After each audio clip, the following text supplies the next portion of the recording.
Bunda-bunda, apa kabarnya? Semoga senantiasa sehat selalu ya. Senang sekali saya Zahra masih dapat menjumpai bunda-bunda kembali di program kesayangan kita. Apalagi kalau bukan program persembahan untuk bunda, bunda cerdas, keluarga bahagia yang pastinya hanya di mata Millennials Indonesia TV, matanya Indonesia. Nah, selama 30 menit ke depan pastinya kami akan menyajikan informasi yang hangat, yang menarik dan juga luar biasa.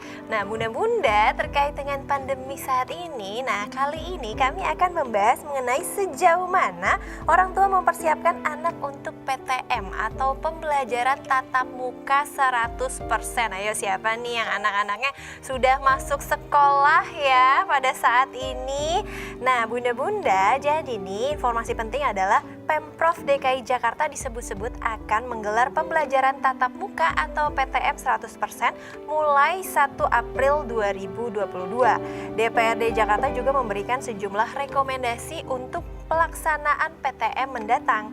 Adapun rekomendasi pertama adalah DPRD DKI meminta supaya PTM 100% diberlakukan untuk jenjang sekolah dasar, SMP hingga SMA. Sedangkan untuk jenjang pendidikan anak usia dini atau PAUD, PTM bisa dilakukan secara bergantian. Nah, tapi di sini untuk membahas lebih lanjut, saya nggak sendirian karena di sini saya sudah bersama dengan narasumber kita yaitu Mbak Lidiawati. Halo Mbak. Halo Mbak Sarah. Apa kabarnya? Baik Mbak. Mbak sehat?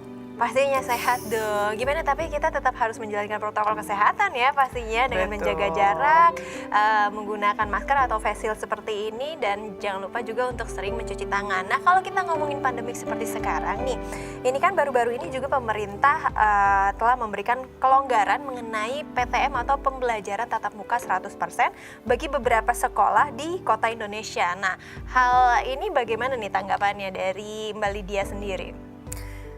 Saya rasa sih Mbak Zahra dan Bunda sekalian ya, pemerintah juga mengeluarkan himbauan atau edaran tersebut gitu ya. Edarannya sih belum ada ya sampai saat ini ya, tapi himbauan tersebut saya rasa diberikan dengan pertimbangan yang matang ya. Tentunya tidak dilakukan serentak. Jadi kalau Mbak Zahra tadi tanya pendapat saya bagaimana, tentu apabila kota tersebut dianggap sudah layak untuk melakukan PTM 100%, itu layak dicoba. Tetapi jika memang kondisi kota tersebut belum tepat gitu ya, belum kondusif, tentunya itu juga himbauan yang tidak tepat. Jadi sangat relatif tergantung kota masing-masing. Berarti mungkin bisa dikatakan dari Mbak Lydia adalah mungkin kalau yang kotanya itu adalah zonasi hijau seperti itu, artinya sudah bebas dari yang namanya corona, mungkin bisa dicoba untuk melakukan pembelajaran tatap muka secara langsung dan juga bisa dicoba untuk 100% bisa untuk datang ke sekolah ya. Nah, kemudian dari Mbak Lydia sendiri terkait dengan seorang ibu juga kan, sebenarnya apakah ada rasa takut nih di dalam diri Mbak Linda terkait dengan diperbolehkan adanya PTM 100%? Karena kan sebenarnya berita baru-baru ini juga ada nih yang memang bebas, maksudnya zona hijau, tapi ketika semuanya sudah masuk, bahkan ada juga yang terkena lagi corona, akhirnya dibubarkan lagi seperti itu. Nah, kalau dari Mbak Lydia sendiri gimana nih? Kekhawatiran pasti ada Mbak Zahra. Saya rasa bunda-bunda di rumah juga pasti ada ya rasa kekhawatiran tersebut gitu. Terutama kekhawatiran tentang kesehatan anak tentunya. Kemungkinan terpapar COVID ini gitu ya pasti ada. Jadi kalau yang ditanya adalah kekhawatiran pasti ada, tetapi bagaimana cara kita menyikapi kekhawatiran tersebut. Karena keputusan apakah kita mengizinkan anak PTM atau tidak itu akan sangat kembali kepada kebutuhan anak kita masing-masing sebetulnya Bunda. Walaupun misalnya kekhawatirannya ada, tapi kalau misalnya dari segi Mbak Lydia sendiri sebenarnya ya patut dicoba seperti itu. Kalau memang dibutuhkan ya oleh anak kita. Nah, dibutuhkan oleh anak kita ini seperti apa nih? Bisa dijelaskan lebih detail tidak nih Mbak? Jadi setiap anak itu kan punya kebutuhan yang berbeda-beda ya Mbak Zahra ya. Jadi ada sebagian anak yang mungkin dengan PJJ nih, pembelajaran jarak jauh, nyaman dan bisa berjalan efektif. Tetapi tidak bisa dipungkiri juga bagi sebagian anak, PJJ ini jadi hal yang bahkan setelah 2 tahun itu tidak bisa berjalan dengan efektif. Artinya ada kehilangan kesempatan belajar.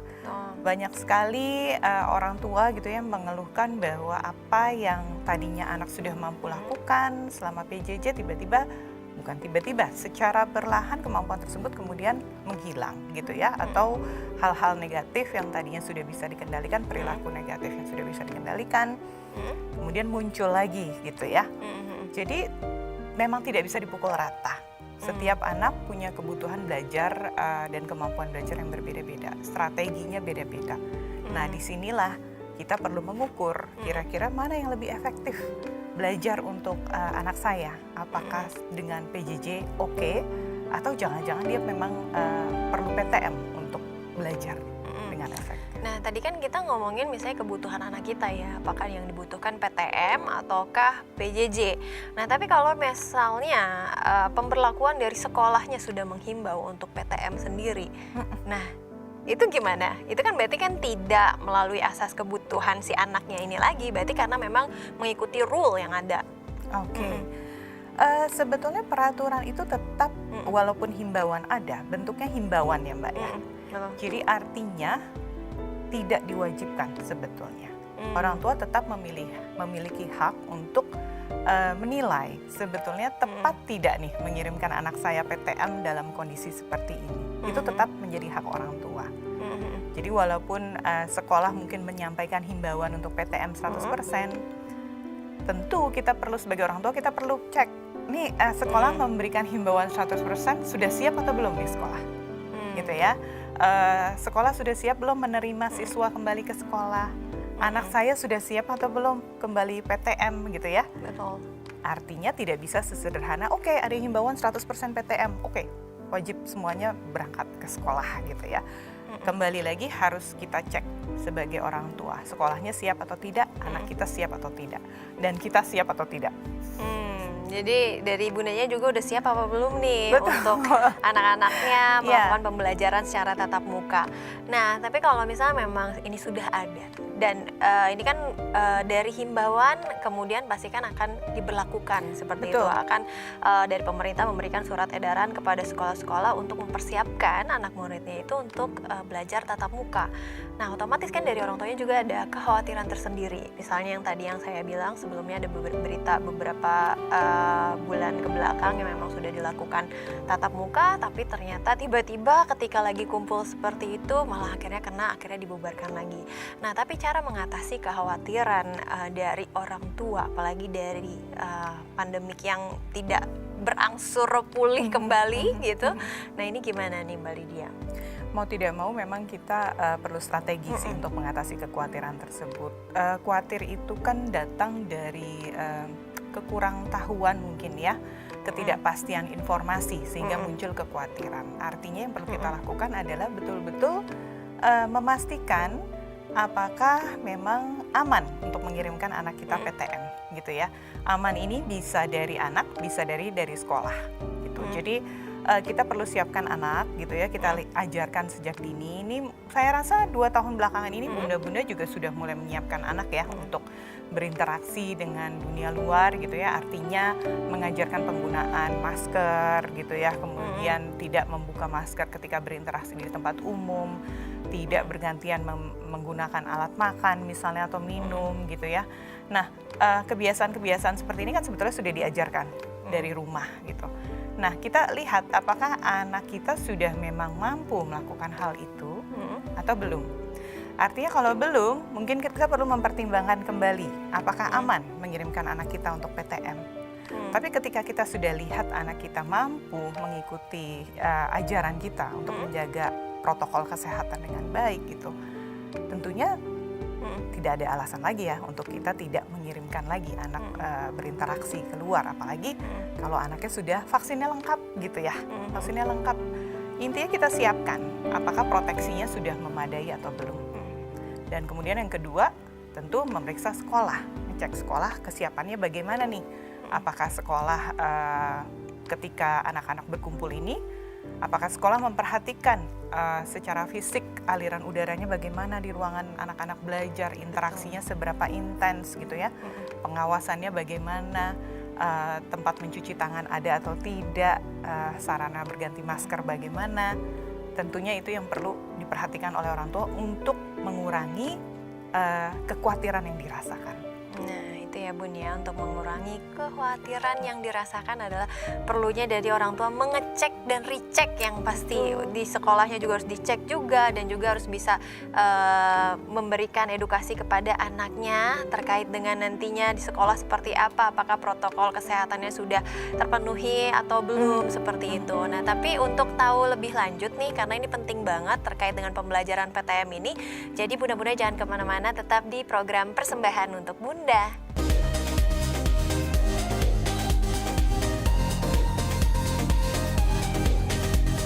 Terima kasih bunda-bunda di rumah masih menyaksikan Persembahan untuk Bunda, dan masih bersama saya Zahra Masid dan juga Lidiawati. Iya Mbak, tadi kan berarti kan penting banget nih peran orang tua untuk cek dan recheck kembali terkait dengan pembelajarannya seperti apa, dan yang paling penting adalah edukasi kepada anaknya. Mungkin ya bagi anak-anak kan ketika baru pertama kali setelah sekian tahun gitu nggak bertemu dengan temannya, say hi, yang ada akhirnya ngobrol, berdekat-dekatan, kan itu kan kadang sadar tidak sadar ya, mungkin kayak udah zona hijau gitu kan. Itu kan berarti kan yang perlu diperhatikan lagi kan adalah brainstorming dari si anak ini kan, dari orang tuanya yang harus dilakukan edukasi sedini mungkin. Nah dari Mbak Lydia kira-kira gimana sih misalnya cara mengatasi supaya anak-anak ini bisa mengontrol dirinya ketika memang nantinya anak-anak ini akan melakukan pembelajaran tatap muka?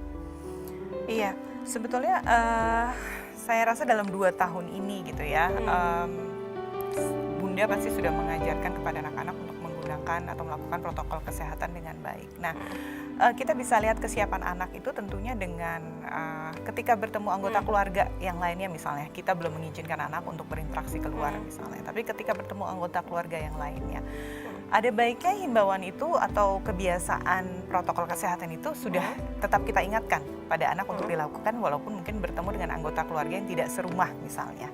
Nah dari situ kita secara konsisten kita ingatkan anak, dan kita jika anak lupa gitu ya kita ingatkan kembali gitu. Nah sampai kemudian itu menjadi habit, menjadi kebiasaan anak gitu. Dan anak itu sebetulnya sangat adaptif. Artinya jika kita konsisten mengajarkan kepada anak penggunaannya dan mengingatkan ketika kita berinteraksi dengan orang yang di luar rumah gitu ya, itu masker tetap harus digunakan. Ketika itu menjadi habit, menjadi kebiasaan, anak-anak akan mengadopsi gaya atau pola hidup tersebut dengan baik kok gitu. Jadi kuncinya konsistensi, termasuk ketika bahkan bertemu anggota keluarga yang tidak serumah gitu. Jadi konsistensi menghasilkan habit ya. Betul, seperti sekali. Itu. Nah, tapi kalau misalnya kita ngomongin PTM nih, otomatis kan ini himbauannya berarti udah beredar kemana-mana, secara dari mulut lewat mulut gitu ya. Kalau dari Mbak Lydia selaku Bunda sendiri, kalau dari circle pertemanan ini atau di tempatnya Mbak Lydia sendiri, banyak nggak sih sebenarnya orang tua yang udah setuju atau banyak yang belum setuju dengan himbauan pemerintah atas PTM 100% ini? Dibilang banyak ya banyak sih yang belum setuju ya. Jadi masih situasinya masih banyak yang kita tunggu dan kita lihat gitu ya. Jadi memang situasinya masih dalam evaluasi juga gitu. Apalagi untuk orang tua yang memang merasa anaknya cukup baik kok, cukup efektif belajar dari rumah gitu ya. Jadi ya saat ini sepertinya kalau melihat resiko ya kemudian mempertimbangkan ya kayaknya masih di rumah saja dulu deh gitu. Tapi banyak juga memang yang merasa bahwa ini anak saya ketinggalan belajarnya banyak sekali nih, nggak efektif. Semakin 2 tahun ini kelihatan bukan semakin baik, tapi semakin menurun. Strategi belajarnya jadi tidak baik gitu ya, dan sudah coba diatasi tetapi tidak bisa. Nah mau tidak mau ya dengan sudah melakukan yang tadi itu berjaga-jaga, sudah vaksin, sudah mengajarkan protokol kesehatan, akhirnya beberapa orang tua memang memutuskan nggak apa-apa anak berangkat sekolah gitu. Dengan catatan yang tadi komunikasi dengan sekolah tetap harus dibuka ya. Tapi kalau misalnya di saat sekarang nih, kalau misalnya dari Mbak Lydia sendiri juga sebagai seorang ibu nih, berarti di antara PTM atau PJJ berarti lebih memilih untuk PJJ pada masa sekarang? Saya? Kalau saya saat ini PJJ. Pembelajaran jarak jauh. Karena memang saya melihat anak saya cukup bisa beradaptasi. Mengikuti. Ya. Nah, tapi kalau misalnya kita lihat kan sebenarnya dari negara Indonesia dan juga negara luar itu kan sebenarnya jauh banget ya, khususnya juga dan ketika pandemik juga datang, Bahkan negara luar itu kan jauh lebih berkembang, khususnya juga dari sistem pendidikan. Di mereka juga bahkan sudah mulai misalnya pembelajaran tatap muka juga sudah jauh-jauh hari, dan mereka bisa mengkontrol itu gitu, khususnya di saat pandemik atau misalnya yang dijadikan juga endemik sekarang ini.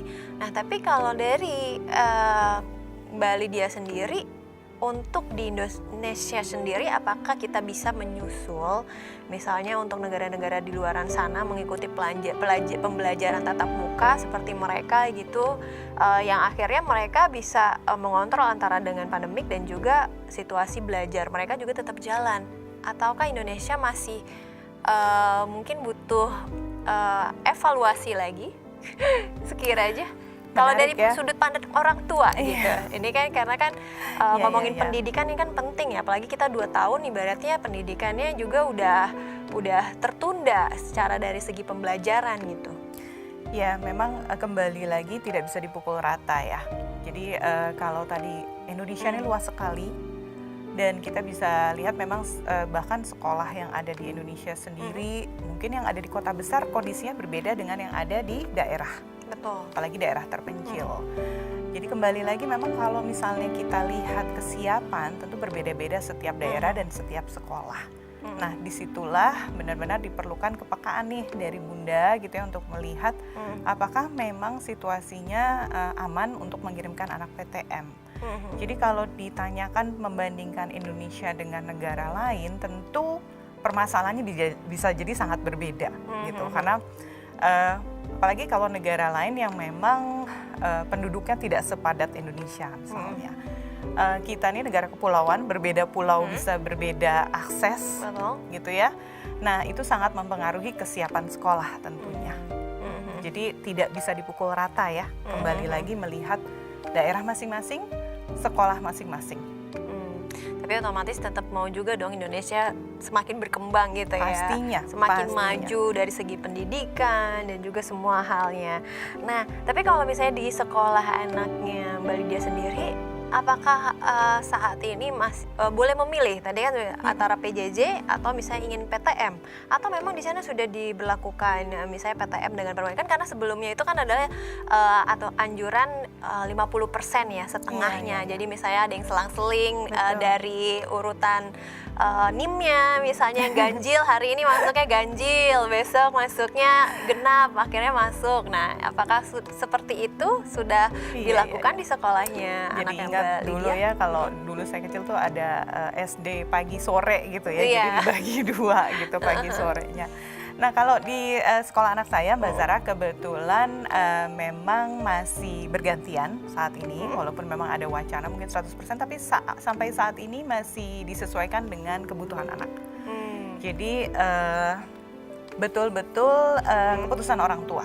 Jadi ditawarkan apakah merasa anak butuh untuk PTM atau tidak, dan sekaligus ada rekomendasi dari guru. Jadi selama PJJ ini guru juga melakukan evaluasi apakah efektif bagi siswa tersebut gitu untuk PJJ atau ternyata butuh PTM nih gitu. Jadi rekomendasi dari sekolah ada diberikan, kemudian dari kami sebagai orang tua juga bisa menilai sendiri interaksi di rumah bagaimana dan perkembangan anak belajar bagaimana.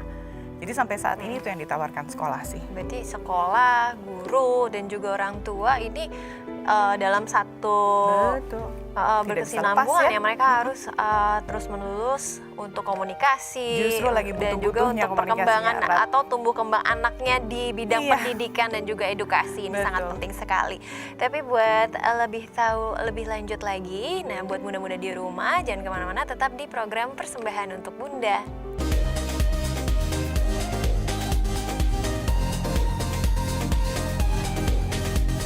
Terima kasih bunda-bunda masih setia menemani kami di Persembahan untuk Bunda, dan masih bersama saya Zara Masid dan juga Lydia Wati.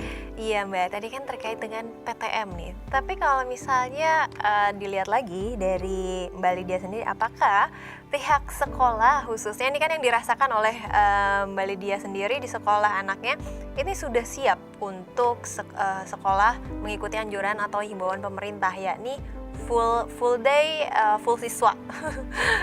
Itu gimana Mbak? Oke, kalau sekolah sih, sekolah anak-anak saat ini siap sih.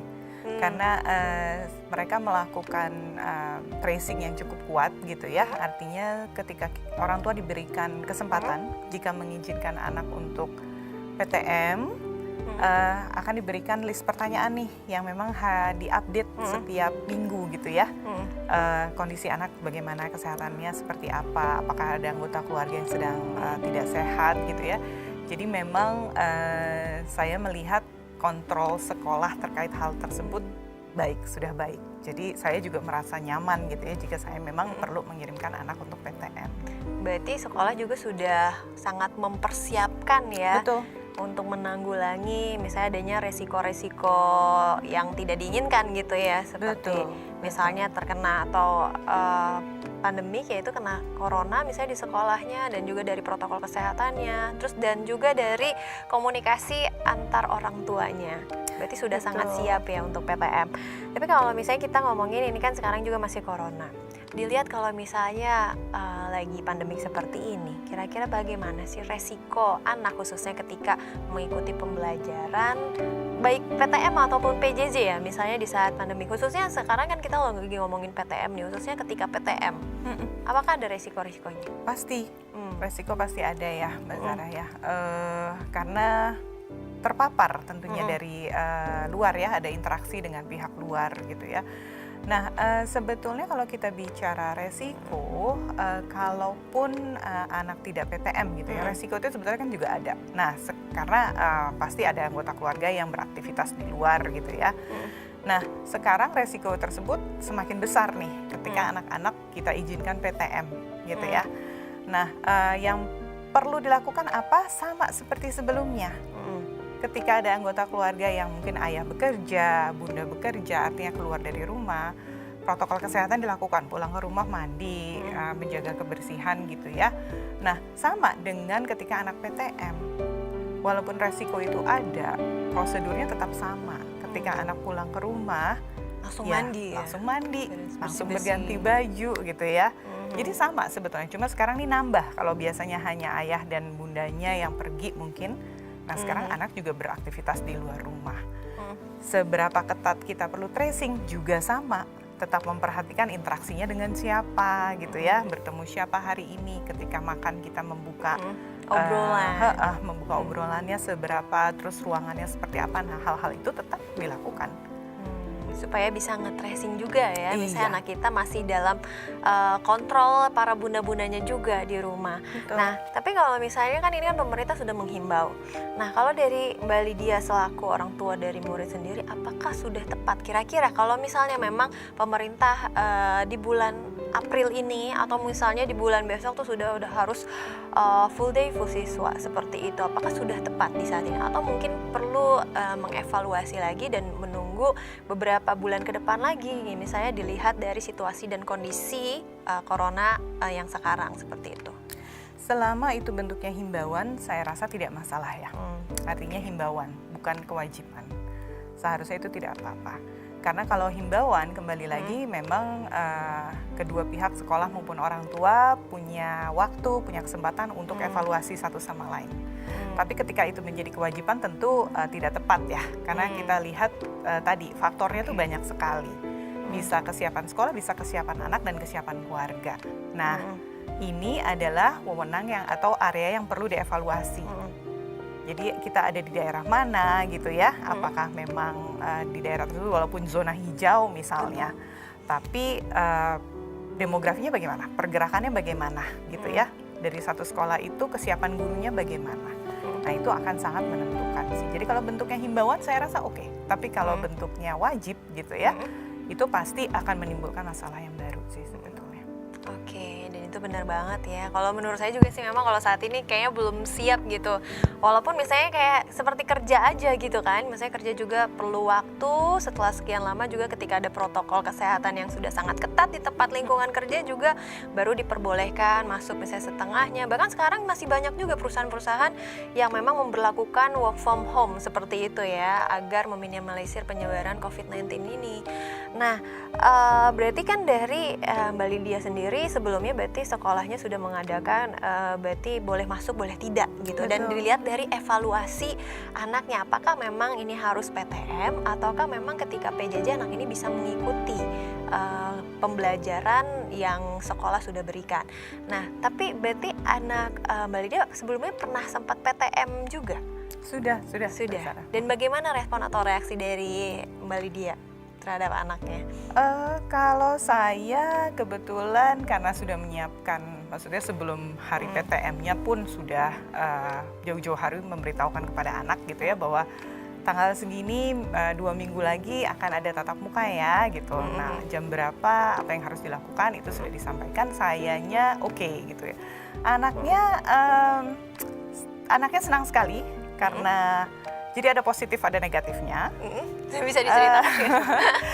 Positifnya anaknya senang karena oke, setelah sekian lama ketemu dengan teman-temannya lagi nih, walaupun tidak semua waktu itu ya, jadi dengan beberapa teman dekatnya. Tapi negatifnya adalah kok beda ya, jadi nggak bisa main seperti biasa dan kemudian tidak bisa makan di kantin gitu ya. Ada yang beda di sekolah, situasinya berbeda, interaksinya terbatas. Jadi itu yang dia keluhkan, tetapi secara umum dia juga tidak menolak ya. Maksudnya jadi ada positifnya, ada negatifnya juga. Gitu. Karena kan itu balik lagi demi keamanan, kemaslahatan betul. Dan juga keselamatan anak ketika mengikuti protokol kesehatan dan juga ketika memang sekolah itu memberlakukan pembelajaran tatap muka. Nah, tapi kalau misalnya ini sudah mulai PTM, apakah ini akan berpengaruh terhadap reaksi psikologis bagi si anak? Misalnya dari segi perubahan sikap atau tingkah laku, dan juga khususnya perilaku ataupun attitude-nya gitu ketika yang tadinya misal PJJ, kemudian PTM, kira-kira itu akan berpengaruh tidak sih? Banyak sekali sih pengaruhnya. Bisa jadi pasti anak-anak perlu adaptasi lagi ya, bunda-bunda ya. Dari yang 2 tahun yang lalu mungkin adaptasi dari dari PTM ke PJJ gitu jadinya ya. Nah, sekarang kebalikannya, mulai adaptasi untuk tatap muka. Artinya mungkin yang kemarin-kemarin manajemen waktunya sudah 2 tahun ini mau sekolah perkiraan setengah jam sebelum sekolah sudah baru bangun gitu ya. Sekarang sudah mulai harus memperhitungkan lagi nih waktu perjalanan. Betul. Artinya perlu adaptasi lagi di situ, baik orang tua maupun anak. Dan itu bisa jadi menimbulkan masalah baru lagi ya, karena anak harus adaptasi lagi. Jadi artinya mungkin perlu lagi membangun kebiasaan-kebiasaan yang baru lagi setelah 2 tahun di rumah gitu ya. Dan satu lagi yang pasti bunda-bunda nih adalah model dari anak gitu ya. Jadi ketika bunda-bunda bisa menghadapi PTM ini, kemungkinan PTM ini dengan tenang, maka itulah yang anak-anak akan lihat.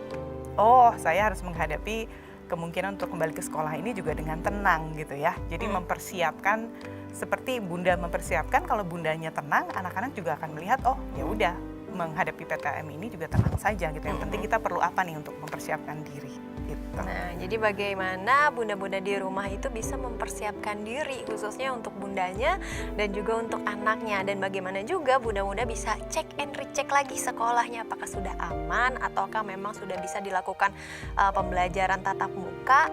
Dan juga balik lagi ya, tergantung kebutuhan anak juga, dilihat juga jangan sampai nih ketika PJJ atau daring anaknya malah merasa nyaman, yang akhirnya makin malas karena bisa seleha-leha itu, sesantai itu dibandingkan dengan pelajaran tatap muka, dan malah jadi tidak mau nih untuk mengikuti pembelajaran tatap muka. Dan terakhir nih, mungkin bagaimana bunda-bunda di rumah dari Mbak Lydia itu untuk membujuk anaknya agar tetap semangat lagi belajarnya, baik itu PJJ maupun PTM, karena kan ada resikonya masing-masing ya. Mungkin ada anak yang memang lebih suka PTM karena bisa belajar langsung dan lebih cepat tanggap dibandingkan di rumah, karena kalau di rumah kan mereka harus belajar mandiri, harus bertanggung jawab dengan tugas-tugas yang diberikan oleh gurunya, walaupun mereka tidak ngerti, misalnya susah mau nanya lagi, sudah keburu close misalnya. Beda dengan di sekolah, mungkin kalau di sekolah kan 2 arah ya, misalnya guru itu bisa langsung memberikan apapun jawabannya terhadap pertanyaan dari anak-anak murid. Nah, itu bisa dikasih tahu nih kepada bunda-bunda di rumah. Iya, saya mungkin lebih memilih bukan membujuk gitu ya, tapi mengkomunikasikan dengan anak. Jadi tidak perlu anak yang besar, yang kecil pun sudah bisa diajak komunikasi kok bunda gitu. Artinya kita perlu dialog nih sama anak gitu, menjelaskan kenapa sih PTM itu penting dan kenapa PJJ itu kemarin ada gitu ya. Nah, kita bisa lihat dan bicarakan ini dengan anak. Apa sih yang anak sukai dari PJJ? Apa yang anak sukai dari PTM misalnya? Nah, dari membicarakan poin-poin tersebut, itu anak juga akan memahami bahwa masing-masing itu ada nilai plusnya, ada tidaknya loh. Dan kemudian kita komunikasikan dengan anak, mana nih yang kira-kira paling pas buat kamu. Lalu kalau misalnya nih anak ternyata milih, enggak aku mau PJJ aja gitu ya, aku nggak mau PTM, ribet gitu, bangunnya mesti pagian misalnya. Nggak apa-apa dulu, oke kita terima jawaban anak gitu ya, kita hargai, tapi kita perlu bilang sama anak, tapi kita juga perlu evaluasi. Dari keputusan kamu ini untuk nggak PTM nih nak, hasilnya efektif nggak sih? Hasil belajar kamu oke nggak? Gitu ya, jadi kita evaluasi ya. Jadi kita janjian sama anak, oke sekali ini kalau kamu memutuskan begitu, oke, tapi kita lihat ya, ini efektif nggak? Kalau nggak efektif, kita perlu pikirkan lagi nih strateginya. Ternyata yang ini nggak bisa nih nak, gitu. Dan selain itu juga bukan masalah efektif atau nggak efektif. Yang ada juga malah menutup lingkungan dia dari circle teman-teman. Itu kan adalah pembelajaran penting juga ya untuk interaksi sosial gitu terhadap teman-temannya. Kalau misalnya mungkin anaknya kebanyakan di rumah, yang ada malah jadi introvert seperti itu. Nggak mau bermain, malah udah di rumah di kamar aja main gadget, hidup dengan dunianya sendiri seperti itu. Karena banyak loh, ada beberapa survei yang mengatakan seperti itu, ketika pandemik orang jadi lebih cenderung bisa menjadi lebih introvert seperti itu. Nah, tapi nggak berasa nih Mbak Lydia, ternyata kita sudah di penghujung acara, sudah 30 menit nih kita berbincang-bincang dan sangat informatif sekali pembahasannya untuk episode kali ini. Dan buat di rumah juga mungkin bunda-bunda juga jadi paham nih mengenai persiapan apa yang harus dilakukan ketika nanti kalau misalnya pemerintah memang akan memberlakukan sistem pembelajaran tatap muka. Dan yang paling penting memang harus dipersiapkan terlebih dahulu nih dari bunda-bundanya, dan juga jangan lupa untuk komunikasi juga yang baik ke anaknya dan juga maupun pihak sekolah. Dan terima kasih Mbak Lydia sudah hadir di Persembahan untuk Bunda. Makasih banyak. Ya, jadi buat bunda-bunda di rumah jangan lupa untuk saksikan Persembahan untuk Bunda di episode yang gak kalah menarik daripada hari ini. Dan saya Zahra masih bersama dengan Lydia Wati. Kami pamit undur diri. Bye-bye. Bye.